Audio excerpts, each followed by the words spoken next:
Welcome. This is Your Mac Life. I am Shawn King. It is a Wednesday, July. 10 seconds and I've already screwed it up. Rewinding. Welcome. This is Your Mac Life. I am Shawn King. It is Wednesday, July the 10th, 2013. Thank you guys very much for joining me here on the show. On tonight's show, we're going to have Jim Downpour from The Loop at loopinsight.com. Jim won't be on video because apparently he's on the run from the law in New York City. I don't know why. He's at the UN applying for refugee status, which he's not going to get because he's Canadian. We don't have refugees, external refugees. We take refugees in. We don't send them out. No, Jim is in New York, so he will not be joining us via video, but joining us via video for the first time on this show. All the many, many years that I've talked to and known him, this will be the first time he'll be on video. Adam Engst of the world-famous Tidbits newsletter, and now officially the longest-running internet-based newsletter, tidbits.com, his website. He has, so we didn't have to, he has read the entire 160-page judge's decision, basically whacking Apple's pee-pee over this whole Ebook pricing fixing scandal lawsuit the Department of Justice and 33 states brought against Apple and book publishers. And we'll get Adam to tell us what should be obvious to any right-thinking person. It's worse than Apple would like. It's not as bad as some people would say. This is not the end of the ebook industry, or it doesn't mean prices are going to rise or any of that, any number of things. So we'll talk to Adam about all of that. Our IRC babe Sly won't be joining us. She might not even be in the IRC chat room because Sly is packing. She is off to, where is she going? Is she going to Boston? I think she's off to the East Coast tomorrow. Akron? No. She's going to a town, Albany, that's right. She's going to visit friends in Albany, New York. So she will not be on the show this evening. But if you still have any anniversaries or birthday greetings or shout-outs or things like that to send off to her, you are more than welcome to. Her email address is sly@yourmaclifeshow.com. Speaking of email addresses, if you have any questions about things we do here on the show, go to our website, yourmaclifeshow.com, or send email directly to me at onair@yourmaclifeshow.com. Those emails get to me during the show, and if they are interesting enough or worthy enough, I will read them on the air. On air at yourmaclifeshow.com. As I said, our website is yourmaclifeshow.com. You can go to the site to sign up for the Friends of YML contest. This is the contest where we give stuff away randomly. You know what? I think I'm going to get this company to give stuff away. Check this out. It's the Nanotech stand. The Universal Nanotech stand. Smartphone desk mount. Now, first of all, you see the condition of this box for those folks watching the video?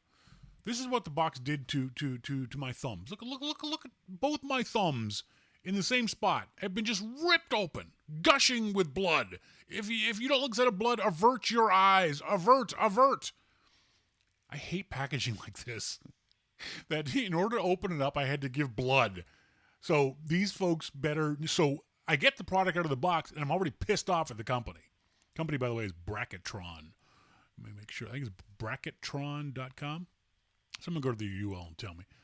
I can't read that on the bottom because I'm blind. It's definitely Bracketron. Bracketron. B-R-A-C-K-E-T. Bracket. I'll look it up myself. Hang on. So I'm already not happy. Bracketron. Probably just one T. I'm already not happy with the company. They've already pissed me off because I'm bleeding. I'm not a fan. Don't like it. So I'm prepared before anything else to be pissed off by the company and the product. So I open it up and it's ridiculous. Come on, are you kidding me? It's a piece of metal. This demonstration would have gone so much better if this thing could have come off there faster. So here it is. This is not a review. So I got this just for the show. So it's nice. It's nice enough metal, and the rubbery bit or the plasticky bit on the top and on the bottom isn't sticky. It's not tacky like you would expect it to be. Neither in the bottom, but it's what they call microsuction technology. Dun, dun, dun. And I'm like, yeah, right, microsuction technology. What does that mean? That doesn't mean anything. That's just crap. Well, check this out. This is my own personal iPhone, all right? And this is the Bracketron device. I stick, and I'm not even going to push, I stick the iPhone to the Bracketron device. Not pushing, just gently attach it. Not only does it hold itself there, check this out. I'm holding it upside down now, and now I'm shaking it. And I'm shaking it pretty hard. And that was without a lot of pressure. And it's not the back of my, Jesus, scratched it. The back of my iPhone isn't sticky. This is actually kind of cool. I was actually surprised. It's a little gap there in the center. You can see my eyes. That's kind of cool. For your charging cable. And you just drop it on there. And again, I wasn't pushing very hard. And so it just sits at a nice little angle on your desk. It also has a grip on the bottom for the grip on your desk. I got to tell you, in the 5 minutes I've been using this, I'm kind of impressed. And seriously, it takes a bit of effort to unstick that thing. So check it out, bracketron.com.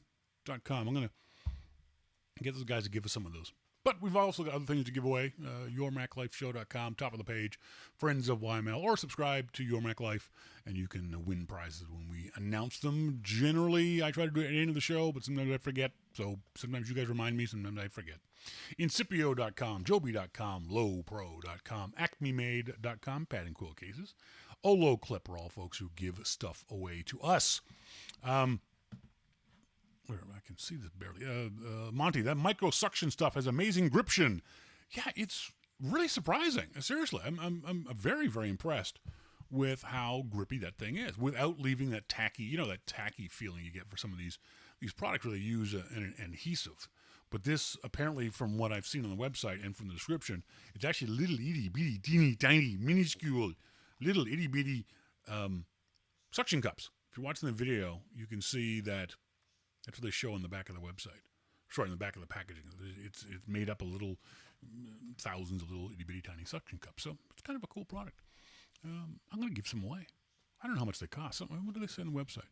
Again, the website, bracketron.com. Products, smartphone. Now, I don't know if I'd put something big on this. I can say $30.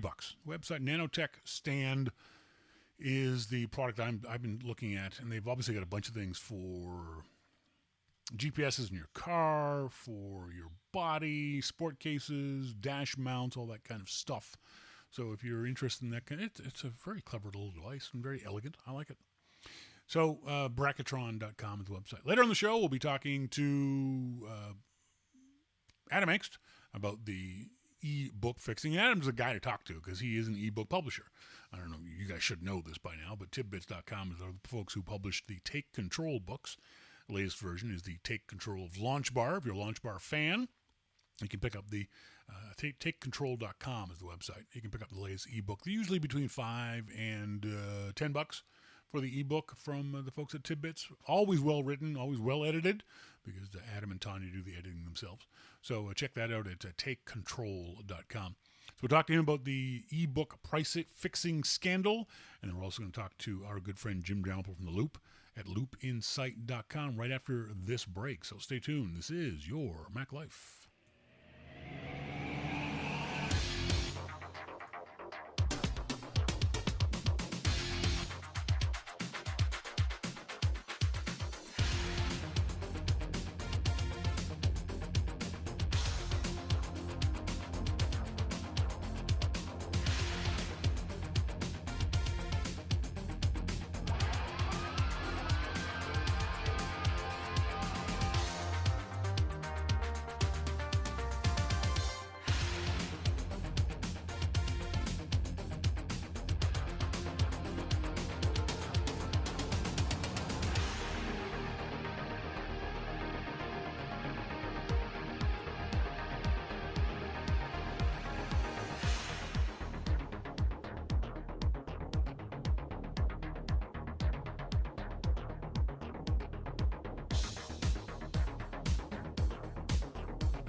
Welcome back, folks. This is Your Mac Life. I am Shawn King. Thank you guys very much for joining me here this Wednesday evening. Sadly, for so very, very many of us, he is not going to be on video, but we do have him live from New York City. Jim Downpour in the Loop at loopinsight.com. Jim, how you doing?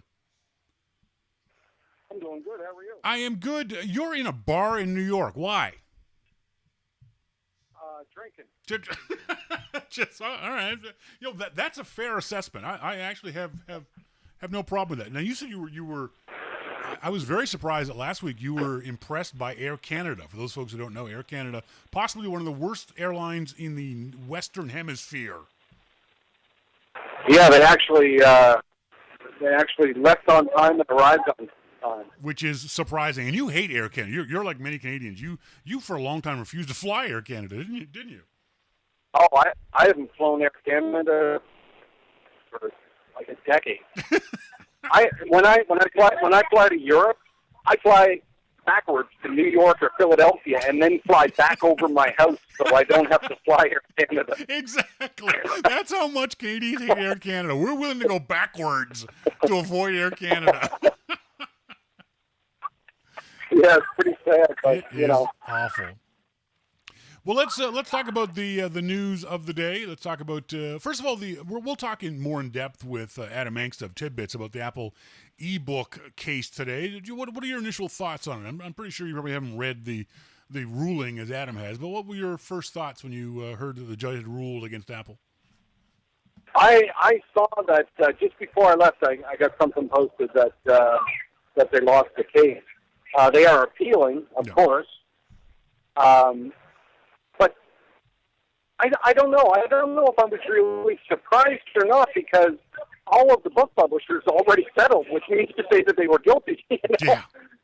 Or at least they acted like they were guilty. Yeah, yeah, absolutely. It seemed like the book publishers kind of threw Apple under the bus, didn't they?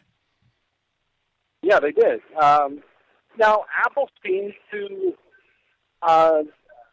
be pretty certain that they were innocent. Yeah. So, I don't know. I mean, it's not like, unless Apple just didn't want to admit guilt outright that they did something wrong. But, you know, it's going to be interesting to see what happens with the appeal. In the statement that they gave Pace Content, the article that I linked to, and they still seem pretty adamant that they did nothing wrong. That's kind of to be expected, isn't it, that they would react that way in a public statement? But do you think it's also surprising that, given their statements during the trial, that they seem to have gotten it completely wrong, didn't they? Well, I mean, did they? They used Jobs' statements. They used Tim Cook's statements. They used all kinds of different things to say that Apple was guilty of this. But there was no real way to defend it. You know what Jobs said. I mean, they did the same thing with the App Store lawsuit thing. You know, they used Jobs' statements. They used his emails. They used Tim Cook's stuff, and I suppose Tim could come in, but he's busy in Washington these days. But it seems like if you're going to take a case like this to trial, you better be damn sure you're going to win it. At this level, corporate lawyers aren't supposed to go to trial unless they know they're going to win the case. They settle otherwise.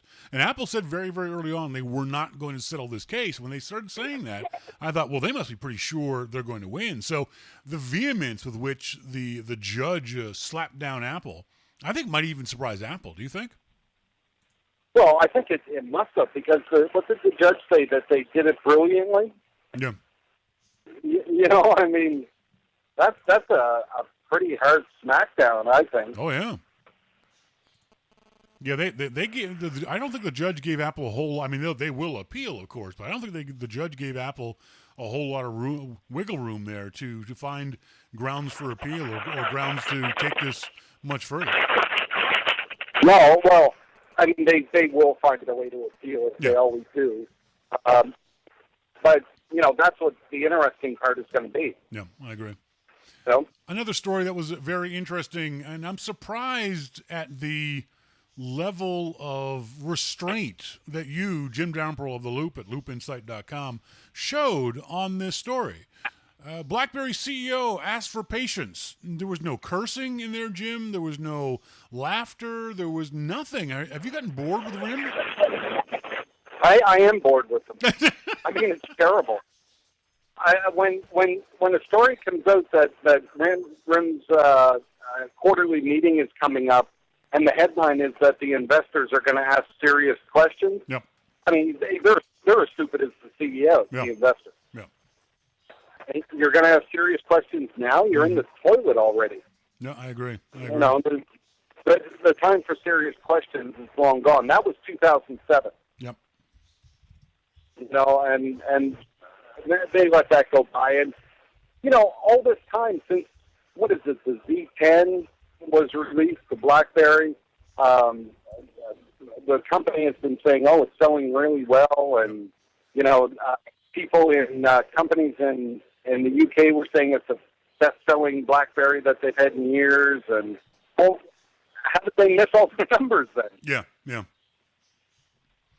You know, I mean, it's just terrible. The other thing I saw that I thought was just screamingly funny was the idea that RIM has floated the trial balloon. I'm sure that's exactly what it is, that they are open to licensing. That made me literally laugh out loud. Talk about the very definition of too little, too late. There is nobody I can imagine who is going to offer licensing on anything but ridiculous terms to BlackBerry nowadays. I can't imagine anybody would want a license from RIM now. Well, you know, it may come because there are going to be companies that, like HTC, that maybe, you know, they have good hardware, but they're using Android, and they may not want to use Android. Mm-hmm. So maybe they could go on BlackBerry OS and release something for that. You never know. Do you think the BlackBerry OS, I've never used it, but do you think the BlackBerry OS is good enough for third place, that people might even want it over Windows or even maybe Android? Well, I think that a lot of these hardware manufacturers are looking for a way to get out from under Samsung. Yeah. And that may be the way to do it. You know, it may be an option. If HTC can take one of their ones and release it with BlackBerry OS, then, you know, that may be a good thing for them. Yeah. And as our friend Mosquito says in the Loop story, loopinsight.com, and the guy down there looking at TV. He says, and before they were asking for patience, they were spewing trash talk about a product they couldn't believe had leapfrogged them. I think it's, once again, this is just BlackBerry proving they have no clue where they're going. I think Thorsten Hines is going to prove to be almost as bad as a CEO as the previous two guys. Well, I mean, he's in a tough position. I don't agree with a lot of the things he said. You know, he's trying to bring out this OS, and, you know, who knows what's going to happen with the playbook. I mean, it's a piece of crap. Yep. You know, I mean, what is going to end up happening at BlackBerry? I mean, he did seem to open the gate for not only licensing but for selling off pieces. Mm-hmm. Yep. You know, realistically, what does BlackBerry have right now that's worth anything? Mm-hmm. It's patents. You know, and when your company comes down to the fact that you just have patents. How much do you think is this BlackBerry issue? I've been thinking about this for a couple of days. How much do you think the BlackBerry issue is the nature of them, and bear with me as I say this, the nature of them being Canadian, in the sense that I think that BlackBerry believes that the Canadian government will not allow the company to fail. That because of the Canadian safety net, even corporate, not just welfare or social, but also a corporate safety net, unlike in the United States, the U.S. government would allow a company like RIM to shut their doors and fire 40,000 people and not have a problem. That would not happen in Canada. Do you think part of that is RIM saying, oh, don't worry about anything, the government will save us eventually? I don't know. I don't think so. No. I mean, that has happened in the past with the airlines, you know, where the government has stepped in and helped them out. But it's happened with you know, bigger situations in the U.S. as well. But sure. I agree. You know, the government in the U.S. would let a company like that close, and maybe that's the best thing. Maybe RIM should close or find a buyer. But the Canadian government let who was it? Nortel? That's true. You know, yeah. that was a massive one. You know, that closed its doors and basically sold the patents. As folks, So I don't. Go ahead. I don't know how safe RIM actually is. As folks in our C channel are saying, they're pointing out Ford and Chrysler and Fannie Mae, but folks, remember those companies were, as they were described, too big to fail. RIM is not too big to fail. The RIM is not too big to fail in any way, shape, or form. They could disappear tomorrow, and it wouldn't affect a whole lot except for the jobs of those people who rely on RIM. And that's why I say the Canadian government is different in that respect, that we have a tendency to support and prop up these kinds of other companies, despite their worst actions. The Canadian government will quite often step in. But as Jim said, Nortel was at the time. Nortel was one of the largest electronic companies in the world, and the Canadian government let them get sold off, some of it to Apple, and broken up for parts. Yeah, and I mean, you know, some parts of Nortel were sold for a bag of pucks and a water bottle. Exactly, exactly. Yeah, they were sold off awfully cheaply for what they were worth. So yeah, the government didn't have much interest in propping them up. So it's going to be interesting to see what happened with BlackBerry. But I've said it before, and I will continue to say it again. BlackBerry will not be who they are 5 years from now. They'll either be bought by somebody else, or they'll have disappeared and will dry up in the annals of corporate history. But the BlackBerry we know today will not be around in 5 years. No, absolutely not. It can't happen. And I don't think it will. Hold on, there's a guy wheeling a big garbage bin by. Jim is literally on the streets of New York outside of a bar doing this for us, so we certainly appreciate that. And well, you know what? When you tweeted and said, "Oh, Adam Engst is going to do the show," then I said, "Well, okay, then I guess I'll just go to a bar and drink." And then I saw a tweet like 20 minutes ago. I've been sitting here for 2 hours drinking. And I saw a tweet 20 minutes ago that says, "Okay, we'll call you." Uh-oh. Well, I saw on Twitter all day that you were having problems getting into and out of New York City. So I thought you were still in the air. I hadn't seen you tweet that you'd landed in New York. So I thought, he's still flying from Halifax to New York City. So yeah, we sat in the runway for 2 hours. Did they ever explain to you why? Apparently there was a goat at the back of the plane, and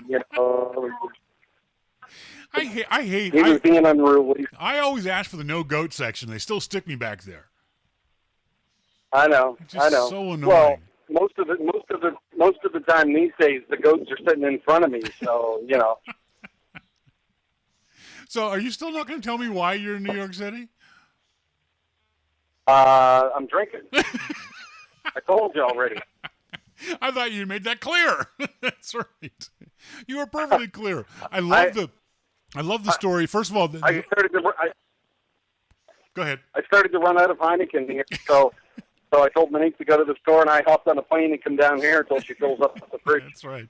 Speaking of fill up the fridge, I posted it last week on Twitter, and Jim posted it today or yesterday on loopinsight.com. That very funny ad about the beer fridge. Molson is bringing back the I Am Canadian thing.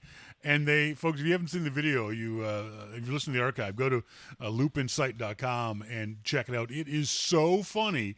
What Molson Canadian, the beer company, did was, I guess this past spring or summer, put a whole bunch of these red refrigerators all over Europe, and it says on the fridge, "Find a Canadian, because only a Canadian passport will open up this fridge." Yeah. I thought that was screamingly funny. And then once you put in your passport, the fridge popped open and everybody drank. That's right. You've now become the most popular guy in that town because your passport opened up a beer fridge. And I haven't had a Molson Canadian in probably 20 years. I think it's vile, disgusting beer. But I think this is hilarious. Yeah, they do some good ads, but in actual fact, no Canadian drinks it. Yeah, exactly. Well, you're the last guy in the world we should be talking about good beer. You should sit there with, I'm sure, a Heineken in your hand.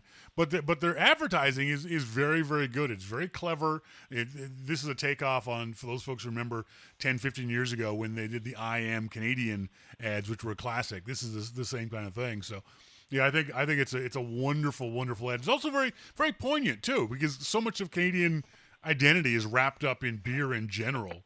And one of the and go ahead. No, I just said yeah.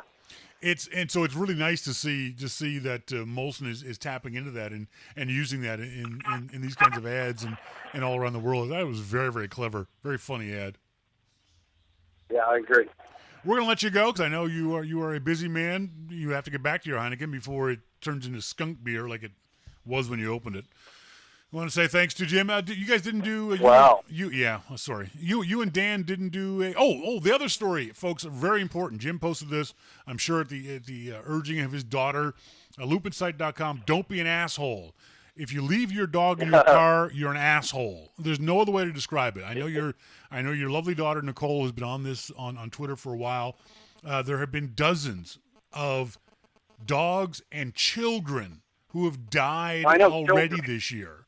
Because idiot parents have left them in the car. And I don't care if you leave them in the car for a minute, for 2 minutes, for any period of time. Folks, if you see an animal in a car, you have my permission to smash the window. Call 911, smash the window, get the animal some air. I guarantee you the police will not charge you. You will not be charged. It's just crazy. It really is. As Mosquito says, the dog in the car argument is a great litmus test for fools. You're an idiot if you do this. Absolutely. And as a child, if you leave a child in the car, we should be allowed to euthanize you on the spot. I hate people. I love dogs. Yeah, people piss me off. So, anyway, Jim, we'll let you go. Thank you very much for doing this, and enjoy your evening in New York City, and have a safe trip back home. Thanks, buddy. Thanks, buddy. See ya. Bye. Is this legal advice? Yes, it's legal advice. Don't worry about it. No one's going to charge you for saving an animal. I promise. Yes. Okay, fine. Okay. Yes, they'll charge you, but the charges will be dropped quickly. Or just throw a brick through the window and leave.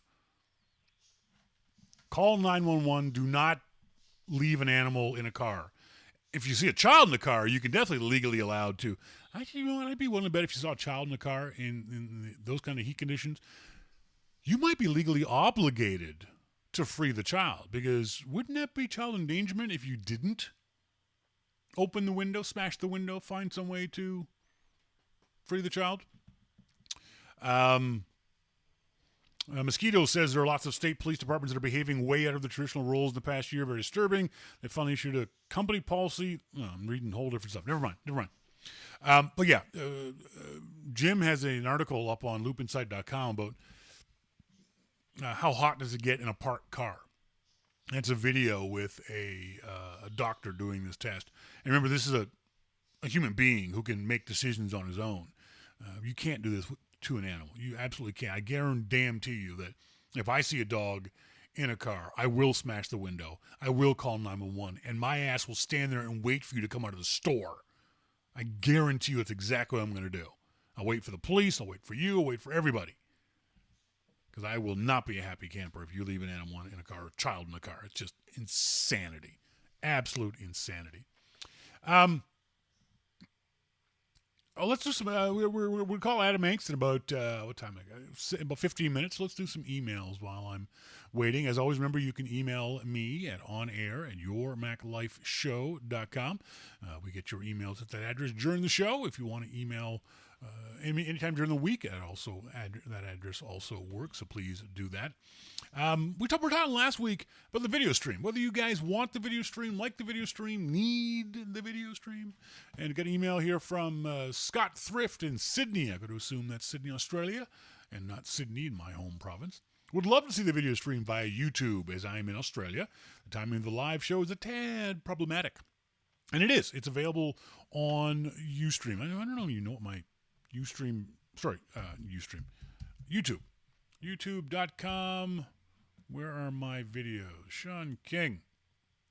Oh, there we go. YouTube.com/user/Shawn King is the. You can subscribe to those videos up on YouTube. They'll also get posted to the YourMacLifeShow.com website every Wednesday evening, Thursday morning, depending on where I am and what kind of bandwidth I have to upload the files.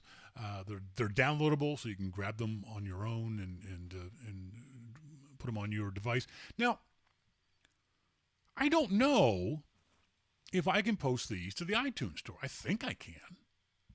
I think if these get turned into MOV files or MP4 files, that these will be acceptable to the iTunes store. I'll have to try that out. Because that way you could subscribe to them. The problem is they're fairly large files. They're 3/4 of a gig, 694 megs, the last file that I uploaded. So I don't know. Let me know. Do you guys want to see them as video files? Do you guys want to see them as iTunes files? MacMan says MP4 should work as a video podcast. Yeah, so it should be able to use them as a video. See, the problem is I don't think the video is interesting enough for me to go through all this effort. The only reason we have video is because folks demanded it all those years ago. But I see this face all day long. I don't know why you guys would want to see it. I don't understand. It's just this. I've always looked for ways to make the video feed more interesting. Again, because I don't want you guys looking at this for 2 hours. So, as a video podcast, will this be of interest to folks on iTunes? Like I said, you can get it now via YouTube, youtube.com/user/Shawn King. You can subscribe to it now via YouTube. I'm sure you can't get can you get YouTube downloads as a podcast type thing? I don't know. Let me know. Mosquito, I love having the video doofus. All right. Chill. Jason Painter, also in Australia, says, I'm in Australia, so due to time differences, it's not practical to watch the show. I wouldn't watch an archive version of the show. I exclusively listen to this podcast every Saturday morning. That being the case. Hey, Jason. While out and about, so video is of no use to me. I'm more than happy with the audio. By the way, Jim kept getting really quiet during this week's call. Maybe he moved away from the mic. Yeah, if he does, I can't do a lot about it because he's, somewhere else. Sometimes there's nothing I can do about the audio. Sometimes I can. Sometimes I can't. So you have to bear with me as I figure these things out. It's you got to understand too. It's kind of tough to do all this stuff all by my little lonesome too. I got this from. If you're watching the video, check this out. I got this from. Should make sure that works. It works. Yes, from Gary Apter, with just the word "wow" on the. Gary, where did you take this picture? What's the? I got to assume this picture is Canada Day, and that's a giant maple leaf in a sweater. Not sure what the story is. I'm not sure what the story is behind that one, Gary, but it's a very funny picture. Thanks very much for sending it. Oh, by the way, for you guys who follow me on the Twitter. There was this great picture I got to show you guys from Aaron Candy on Twitter. And the line is, meanwhile, in Canada, and there is this hilarious picture of a moose and two little moose babies. And the two little moose babies are in a kiddie pool because it's hot. So I got to assume that they were wandering around and the babies saw the pool and they jumped in and Mama just sat down with them to watch over the babies. That is the cutest picture. So cute. Thanks very much to Aaron Candy on Twitter for sending me that one. Got an email from Mark Mervich with regards. He said, the show I just downloaded from audible.com for July 4th seems to be one from last year. I'm having issues with audible.com. And it's nobody's fault. And it's not that big a deal. I didn't realize anyone was even still listening to Your Mac Life via audible.com. But I think you got to pay for it. And to be quite frank, I'd rather you pay me directly. Rather than you pay audible.com Either get the show for free, save yourself the money, or subscribe to Your Mac Life and give me the money directly. So I kind of stopped doing the Audible.com thing last week. And Audible.com sent me an email going, oh, please, please, please, please. So, well, fine, I'll keep doing it. But there's so few people who listen to the show via Audible. It's just not, it's not that it's not worth the effort. It's just, why bother? But, Mark, obviously one of those guys who listens to the show via Audible.com. If there's others out there, let me know. Why do you still do that? I don't understand. MacMan says the shows are still on Audible? Yeah. Well, they've always been, up until last week. I mean, you have to remember, we were the very first, Your Mac Life and Ricky Gervais' show were the first podcast to ever be sold on Audible.com. This was, 10 years ago.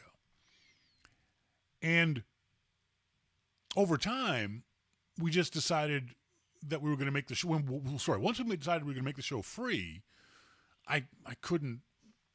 I felt bad about folks on Audible paying for it.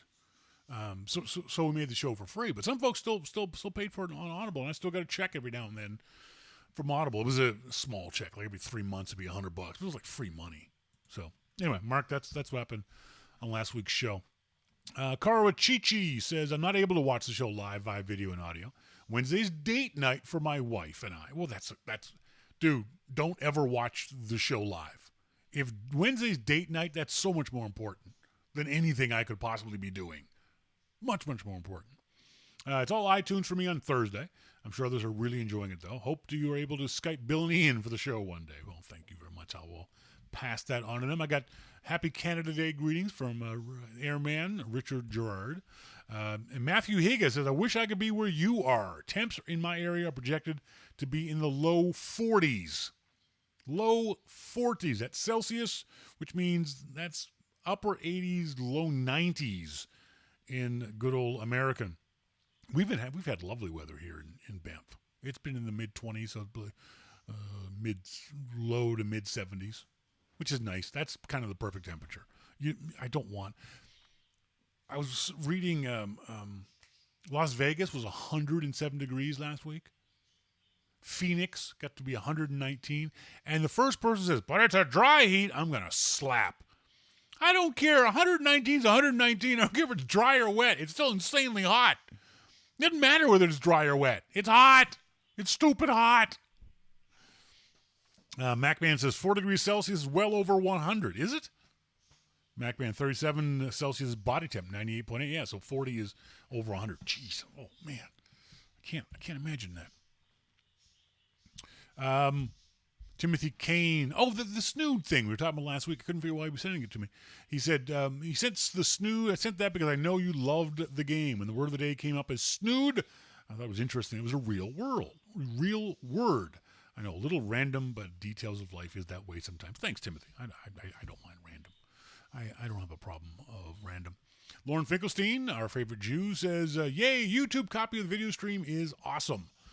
He also says, one email was asking about a way to have multiple pictures associated with a contact card.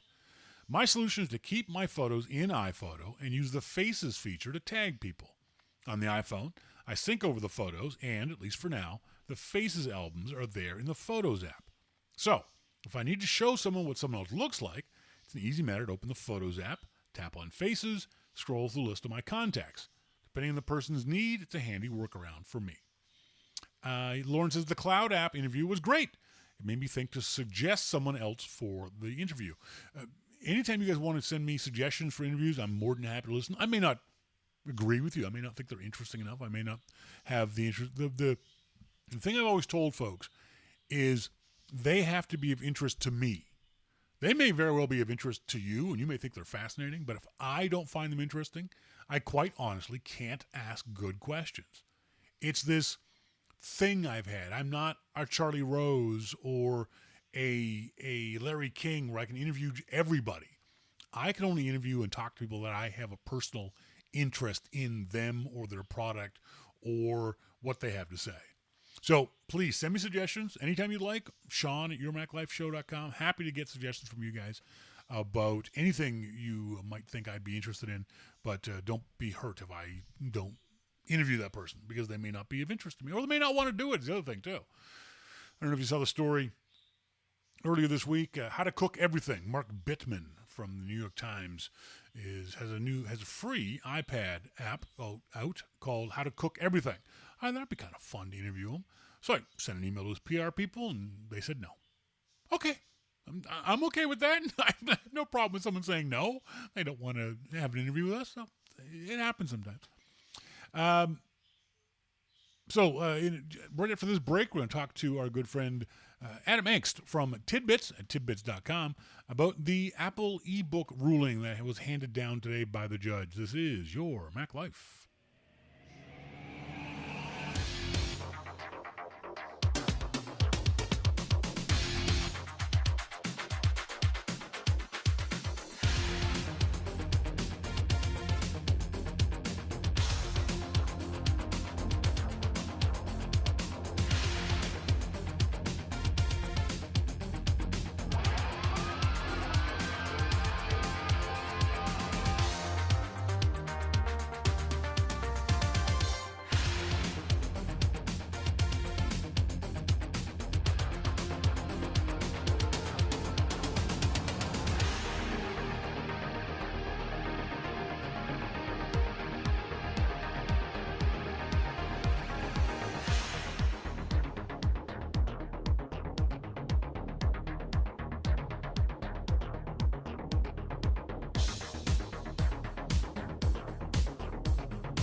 Just getting Adam Engst on the phone right now. We're back. This is Your Mac Life. I am Shawn King, and right there on our video feed, the handsome, smiling Adam Engst of Tidbits. Adam, how you doing? I'm doing fine, Shawn. Thank you for having me. Hang on, Adam. I got to put this into here, and when that goes to there, I'll be able to hear Adam. Adam, how you doing? Can you hear me now? I can hear you now. Excellent. Thanks for having me. It's always helpful if I push the buttons in the right order. How you been? You always know how to push the button, Shawn. Oh, don't go there. Don't go there with me. You are, now it's official, tidbits.com, Tidbits newsletter, is officially the longest continuously running internet newsletter. That's right. That's right. Well, okay. We have to still qualify it a little bit, which is that we're the oldest active one. We've got to go another couple of years before the wonderful folks at Irish Immigrant News, who retired in February of last year, they went 25 years. So we've still got a little bit to go still before we take over the oldest of all time. But we're the oldest one that's still publishing. I got it. All right. You're the still publisher. Well, congratulations as always. You guys have been doing a great job all these years. Now, I said at the top of the show that you are an ebook publisher. You yes. Get the Take Control books. The latest is to Take Control Launch Bar. It's available at takecontrol.com. Check it out. So this doesn't affect Tidbits at all, does it? It doesn't affect Take Control. I want to make that clear to folks. No, I have no dog in this race. Okay. So the fact is that, in fact, it doesn't even really affect anyone. That's what's kind of interesting, because the publisher's already all settled. Yeah. And so the only one in question right now is Apple and what Apple has done. Let's talk first of all, back up. I haven't really been following this because it's just one of those court cases that just didn't seem of interest until a verdict. So rewind a bit and tell us why the case came to court. Why was the Department of Justice suing Apple to begin with? Okay. And first of all, I have to say, you were absolutely right to not pay attention until now, because until now it's just soap opera. Yeah, he said, she said, blah, blah, blah. That's right. Now we get a decision. Now there's something to move forward with. So where this came from was back in 2009 when Apple was starting to work on the iPad. Amazon owned the ebook market, 90% of the market. And they were doing this thing where they were buying the books from publishers for, say, $13, $14, $15, and then selling them for $9.99, literally losing money on every sale. Now, the publishers hated this because they felt that it was causing ebook prices to be devalued. You know, some people would think ebooks are only worth $9, $10. Why should we go any further than that? And even though the publishers were making the money, they were still really perturbed by this. So they're looking at all sorts of ways of getting around this problem. And all of a sudden, who comes to them but Apple with the new iPad and the iBook store? And so what Apple is basically giving the publishers the opportunity is to do something to solve what is quoted in the decision as the Amazon problem. Yeah. So go ahead. Go ahead. No, you go. Okay. So basically what happens is there's negotiations. These negotiations actually take place pretty quickly. Yeah. Because Apple, being Apple, has not really played their cards all that quickly, and so they don't have a lot of time to go before the January release of the iPad, when they want to have the iBook store and iBooks and all that on the announcement.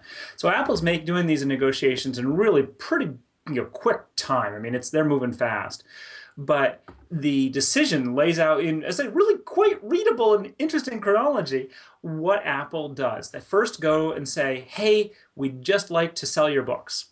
And the publishers say, ooh, well, now, hey, we're looking to solve the Amazon problem. And have you thought about the agency model? Now, I have to take a quick step back here, because there's two ways of selling things.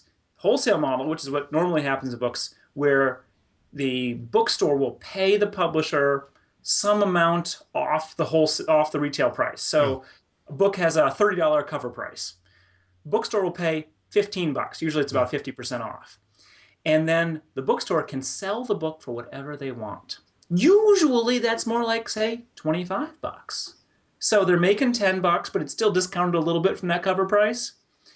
However, the agency model works differently. This is what we're used to in the App Store and the Mac App Store, where the publisher sets the price. It's going to be $9.99, $12.99, $14.99, and Apple or whoever gets a percentage of that.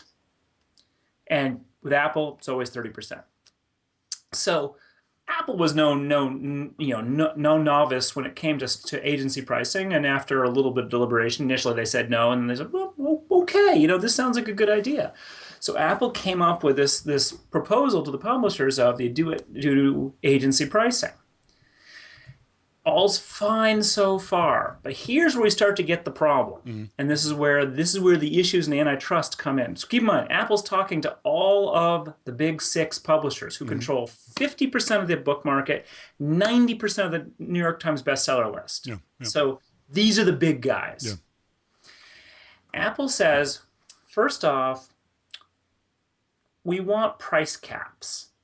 We don't want it to be a situation where you're charging $29.99 for an ebook and Amazon's charging $9.99. We'll look like bozos if that's the case. And you just know that Apple's going to take it on the chin for being more expensive no matter what if they look like that.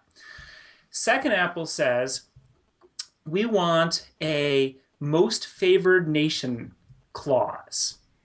And what they mean by most favored nation is they want to be able to say, if anyone else is selling this book cheaper than us, cheaper than the price you set, we get to match their price.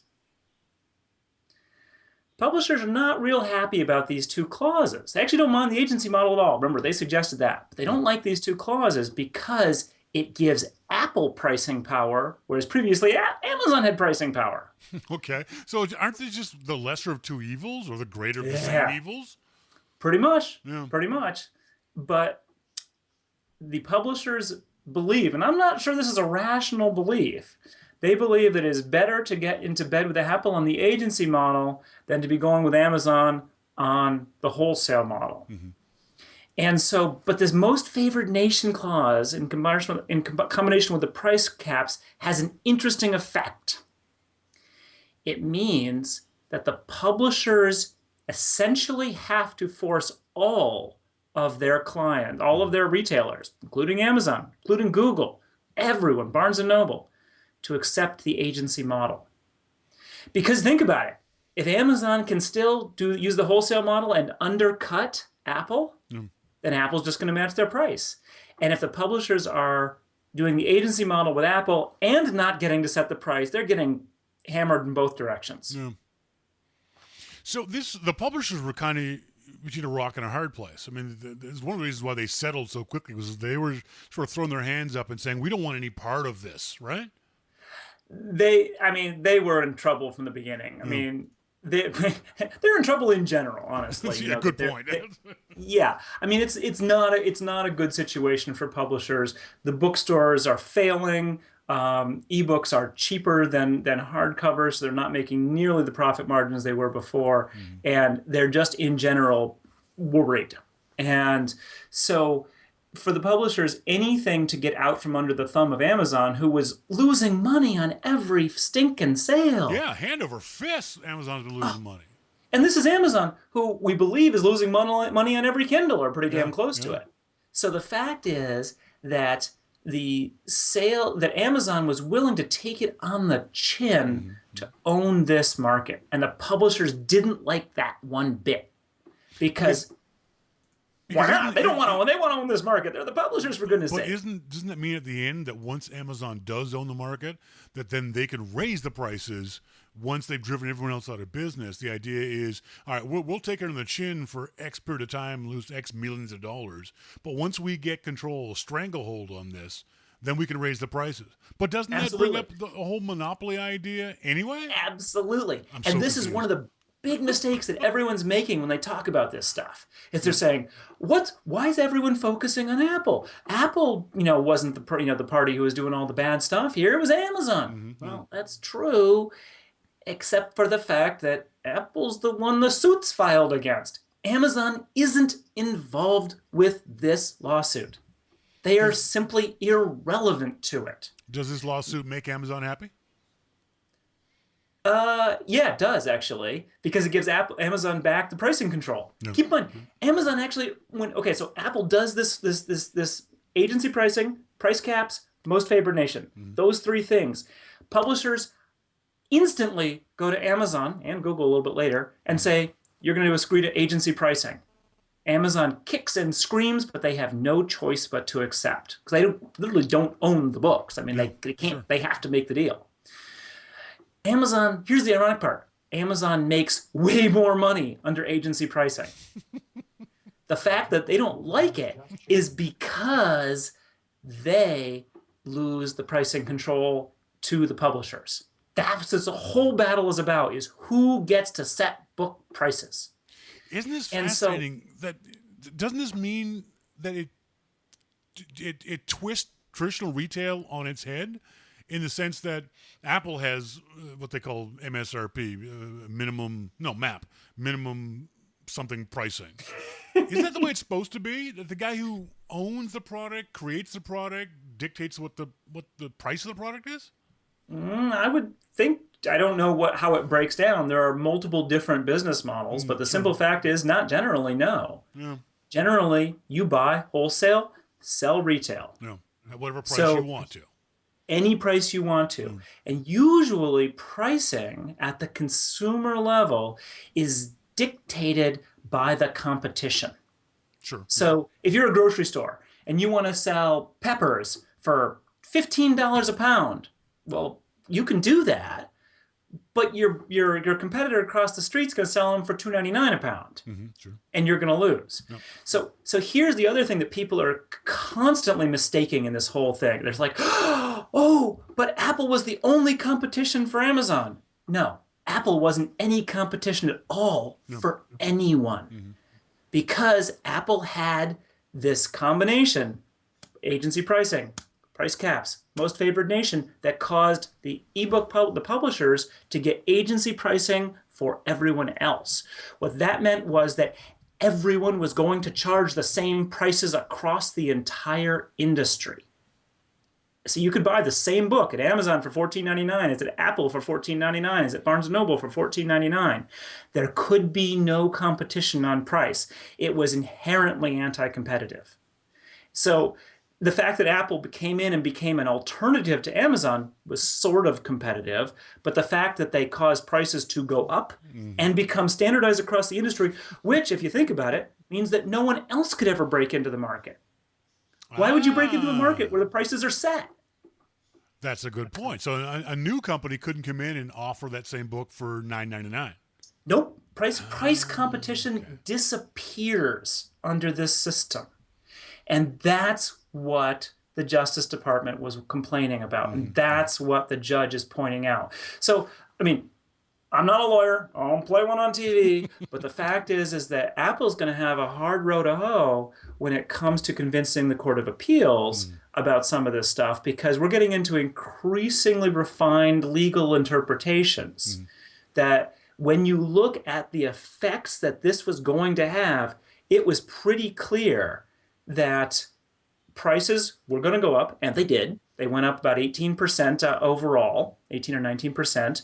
And interestingly, sales went down about 17%. You know, that the fact was, prices go up, sales go down. It's one of those things that happens. So this wasn't good for consumers. And so that's, you know, sort of the facts of the case don't actually appear to be in too much question. The question comes in, how do you apply the Sherman Antitrust Act? How do you bring in all of this precedent? Did Apple do this? Did Apple do that? Not so much the question. What the law says is the question. Were you surprised the language the judge used? Now, we all know that this is the same judge who said before the trial they think Apple's going to lose. And lots of folks are going to use that as a way of maybe thinking Apple has appeal. They don't. But the language the judge used was extraordinarily harsh. I'm really surprised at how vehement and how just almost nasty that the judge was towards Apple, basically telling Apple, "You guys are idiots for even going to court with this." Do you get that same tone? I mean, you read the whole decision. I actually didn't. I didn't feel that from the decision. The decision feels pretty cut and dried to me. I mean, it's funny because, I mean, I've read a ton of these things over the years. And honestly, like everyone else, I usually break down after the first few pages and try to look for a summary. But this one, after you get past all the nonsense in the first 8 pages or so, you know, talking about who's who and, you know, how they're going to refer to people in the future, it's actually a really compelling chronology of the story. It's well written. There's a ton of quotes from the actual players, you know, pulled from the stuff. It goes, you know, like it explains itself as it goes. You know, it was compelling. I mean, I sat for 2 hours reading this thing. Does that mean sometime in the next couple of weeks we'll see Take Control of Apple Ebook as a? You get the judge. I was sitting there thinking, hey, I could just, you know, this is public record. I could just print this out and, you know, and sell it for 99 cents in the bookstore. But in any event, the judge making the pretrial comment was interesting, actually, because that was something that, when that happened, everyone's like, oh man, the judge is already biased against Apple. That's right. Well, no. That if you actually read the opinion, there's a very nice footnote at some point which says, this is how this kind of trial works. These are our procedures. All parties knew this was happening. There was a pre-trial. This opinion was already being written in draft form before the trial. The trial evidence was going to be taken into the final thing, but the parties actually asked the judge to make those comments ahead of time. Right. Exactly. So, you know, it's one of those things where, again, you get into the real story, and it's not nearly as dramatic or controversial as it might seem. So, do you think Apple shot themselves in the foot? I mentioned this with Jim Dalrymple earlier, that these kind of corporate law cases, you're not supposed to go to trial unless you know you're going to win. These things are usually settled out of court. The lawyers get together and you agree that we won't say we're guilty, but we'll give you money, kind of stuff. Should Apple have known better and not gone to court with this one? That's an interesting question, and I don't address that in my article. I've been thinking about it more, though, and sort of the question is, why is Apple fighting this so hard? Yeah, exactly. The publishers who were named in the suit to begin with and were obviously equally culpable, they rolled over just about instantly. They caved as soon as they could. Oh man! It's like, oh, we're so sorry. We're so sorry. Don't hurt us. It's like Apple's leading parade, and they turned around and went, "Where'd the band go?" we're just one guy with a stick now. So in any event, so here's my just guess at this point, which is that Apple has more money than God, first of all. So they're not really worried about what the damages are, how much the case is going to cost, or anything like that. I mean, so not that the publishers necessarily are, they have money too, but for them it might have been more of an issue of this is dangerous to our actual business model. Apple, it's not their primary business. The iBook store is a drop in the bucket. They have hundreds of billions of dollars in cash. They can afford to fight this all the way. True. Yeah.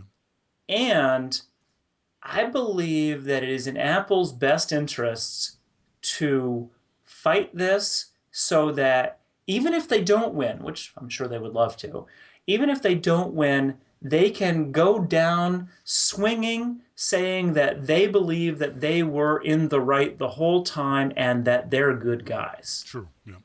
And I think that's important from the Apple PR standpoint, that Apple needs to be seen as not being Microsoft. Yeah. Now, keep in mind, I don't want to imply here that Apple intended to do this stuff. That's actually, this comes up in one of the arguments that Apple makes, where they say, we didn't intend this to be a problem. And the judge actually acknowledges that. She says, that's good, but unfortunately it's not relevant. That you can unintentionally violate the law too. That's right. And you're just as guilty. Just as guilty. So sorry. And so, I really don't believe that Apple had this overarching, we're going to take over the world kind of attitude going on here. It was more that these negotiations, and I'd have to look back at the chronology to see specifically, but I think these things are taking place over about 4 weeks. Intercontinental, Apple's in California, most of the publishers are in New York. Eddie Q is flying to New York and spending 9 days there, where he is doing nothing but eating, sleeping, and negotiating. Yeah. This is happening on a really short timeline. Apple has I forget what it is, January 20-something or other, deadline where the iPad announcement is going to happen. They want this announcement. They want it to happen. And so, they're working really, really hard to come up with something that makes everyone happy. Now, the only thing that I really can't quite understand yet is that Apple didn't want to compete with Amazon on price. That's where this most favored nation status clause comes in. Yeah. Because Apple didn't want to be in a situation where Amazon could charge $9.99 and Apple would be up at $14.99. Yeah. They're just like, we'll look like bozos. But really, this is Apple. They've got 100 and however many billion dollars in cash. Yeah. They couldn't take on Amazon, who hasn't posted a decent profit yet, in a price war. So it really did seem that Apple doesn't get this aspect of the business. Whether from a consumer point of view, I've always been confused why it took Apple so long to get iBook Store on my Mac. We've had it on the Kindle has been my reader of choice because I can read things on my iPhone, on my Mac, on my iPad. But Apple, the company that makes all that stuff, couldn't get it available on the Macintosh. So it always gave me this sense in the back of my head that Apple doesn't really get publishing, and the iBook Store was the loneliest place in the world. It was like the e-world of iBooks. It was a sad little pitiful place. So is that part of it? Maybe that Apple just didn't focus enough on the whole big picture and they rushed their way through this? I can say, and this is personal experience, the iBook Store makes my stomach hurt. They are the absolute worst to deal with. Yeah. And they have been from the beginning.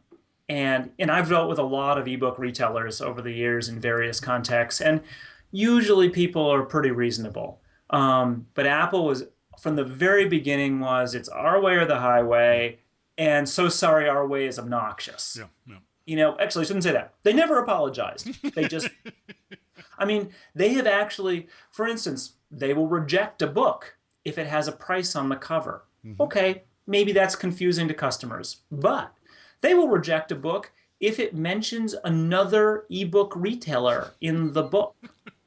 They actually tried to reject one of Matt Newberg's books because he had in his bio that he'd written a book for O'Reilly and linked to it. Oh my God, are you kidding me? And I threw a fit at them because they're not allowed to do that. Yeah. Their contracts do not allow them to do this stuff. If you write it in iBooks Author, they do. So there's some control freakery going on here that's just crazy making. But the fact is that Apple, I believe, has just never really gotten it, as you say.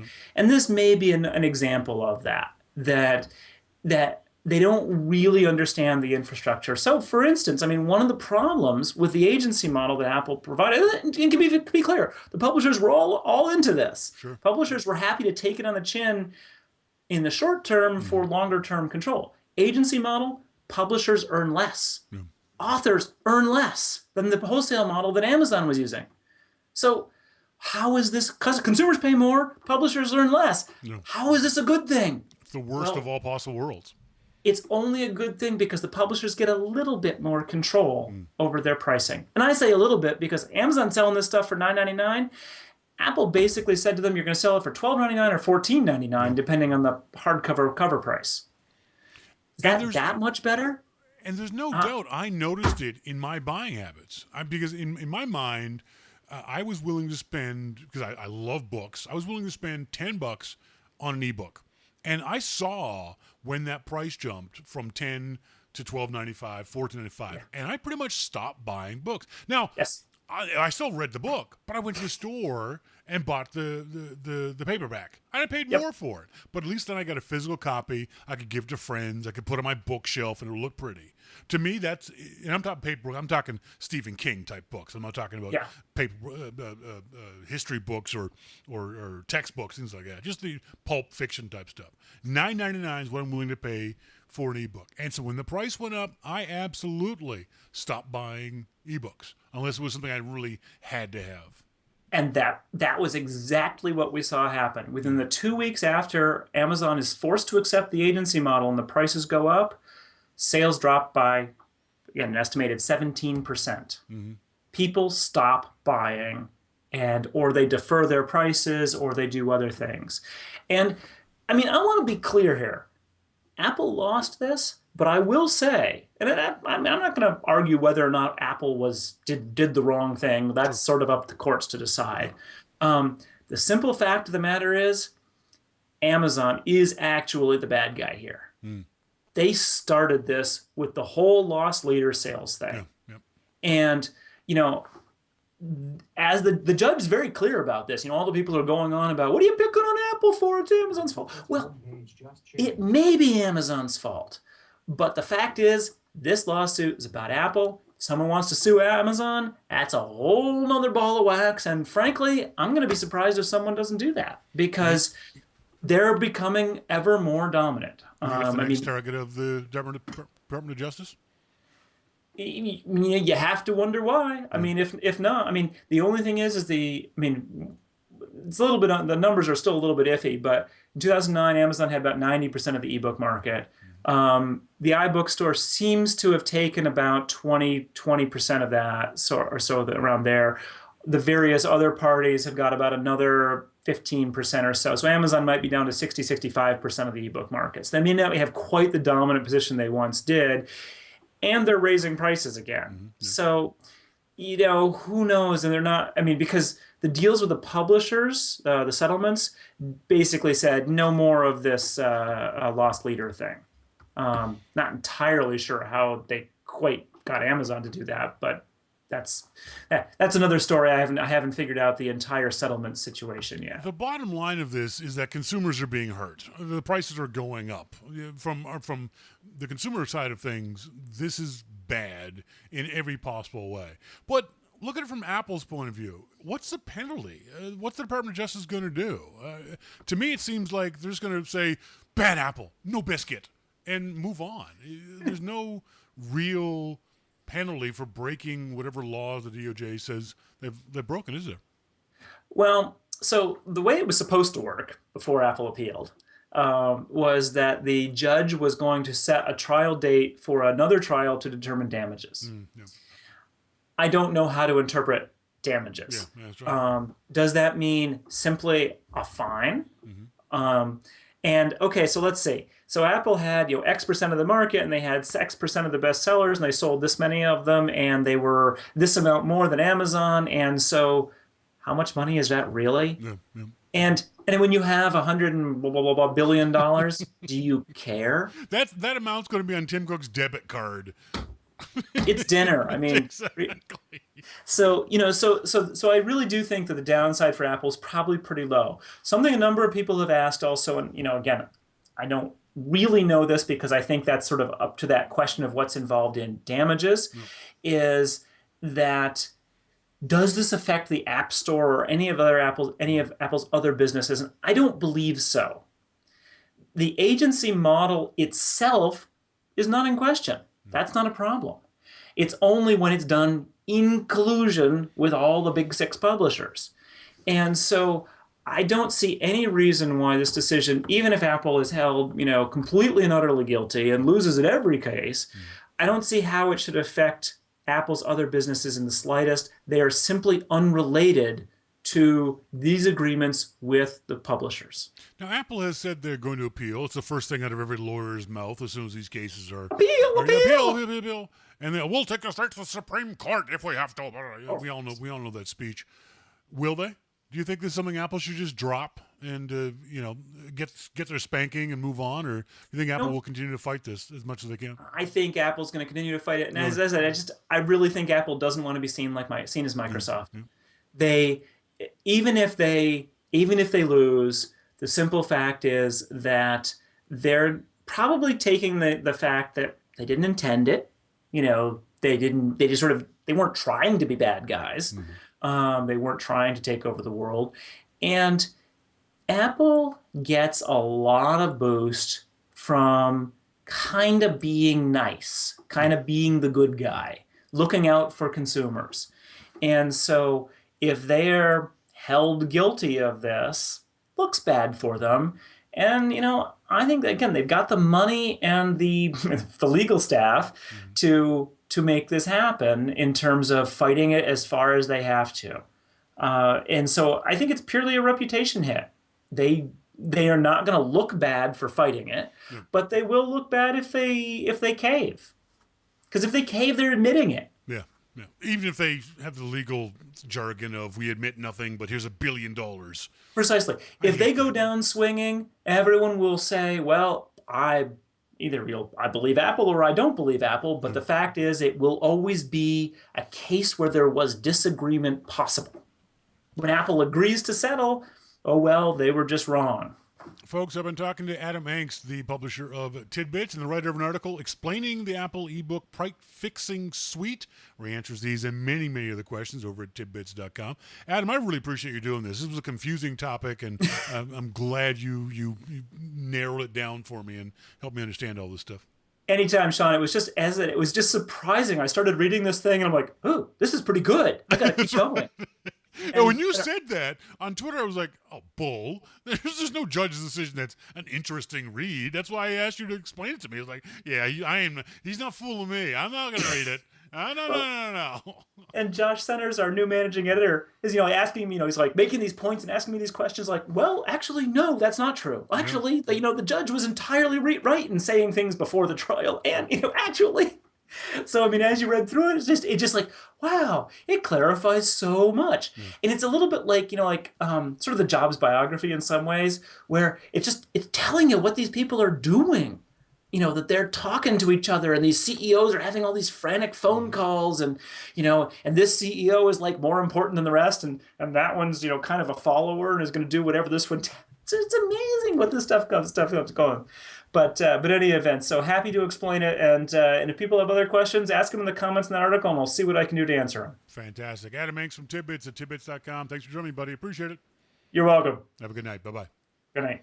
It's always great when someone explains this stuff to me so I don't got to do it. So I don't got to think about it. I can just ask them to explain it to me. Because someone says, I'll read this 160-page judge's rule. I'm like, do you have a gun? MacMan in the RC chat room says, Shawn, go read Judge Otis Wright's rulings on Prenda law. I said, got a gun? Because it seems to me that's the only freaking way I'm ever going to do it. There's not a chance. Because most judges' rulings are just drier, excuse my French, drier than a sand fart. And I have no interest in reading that stuff. So it's good to Adam and folks like him read this stuff and to make it more interesting for us. That's it for the show tonight, folks. I want to say, well, let's give something away. Let's give stuff away while I have the opportunity here. Let me open up our folder of subscribers and non-subscribers. Folks have sent in entry forms over the past couple of weeks. Remember, if you are not a subscriber to Your Mac Life, you have to send in an entry form each month. Just set up an iCal to remind you on the first day of the month to go to the Friends of YML contest entry form. Send me the email, and I'll drop it into our virtual hat, and then you can have a chance at winning. Let me pull this folder up. But if you subscribe, you can have your name entered in the contest automatically by me. So I will do all the work. You pay me, I work. Simple. Seems fair, doesn't it? For the first time on this here show, we have, hang on, let me just get the right folder. There we go. We have, and she's shy, so you won't see her on camera, the CIG, the cute Italian girl. Say something in Italian, cute Italian girl. Ciao. She said ciao. Wasn't that sexy? Ciao. It's like she speaks the language. What's stop in Italian? Basta. Basta? Did you call me a bastard? No. Basta. Basta. I'm sorry. Okay. Just call me a bastard. Jesus. Well, it's not the first time. No, don't get me wrong. I'm not offended by being called a bastard. Technically, by the definition of bastard, I, in fact, was. There's a question. Do you stop being a bastard if your parents get married? Because the definition of a bastard is that your parents weren't married. So once they get married, do you then stop being a bastard? Or are you still a bastard? These are the things I think about live on the air. I'm sorry. I really shouldn't do that. So we are going to, let me see what prizes I'm going to give away on tonight's show. Let's give away an Incipio iPad or iPhone case. Thanks to the nice folks at Incipio.com. INCIPIO.com. We'll get the cute Italian girl to say basta. Anytime you like, just say basta. Basta. And she said basta. This is going to go out to John Locke of Phoenix, Arizona. John, we were talking about your town earlier today, and it's hotter than Hades, apparently. So send me your shipping address, John, and what kind of iPad case or iPhone case you would like. Go to Incipio.com and pick out one of their iPad cases. I don't know if they're still selling the first gen ones, but for second gen or third or fourth or iPad mini, or for the iPhone 4S, 4, or iPhone 5. Thank you very much for being tuned in. You'll be listening to YML from Phoenix the next 2 weeks. Who? I'm confused. So I shouldn't read stuff out of context. So thanks very much to the cute Italian girl for saying stop. Appreciate it. We are finished the show. As always, if you have any comments, questions, emails on air at yourmaclifeshow.com. As I've always said, love getting emails from you guys. So please send those on during the week if you have anything you want to get across to us. So until next week, as always, I've been Shawn King, and you've been listening to Your Mac Life. See ya!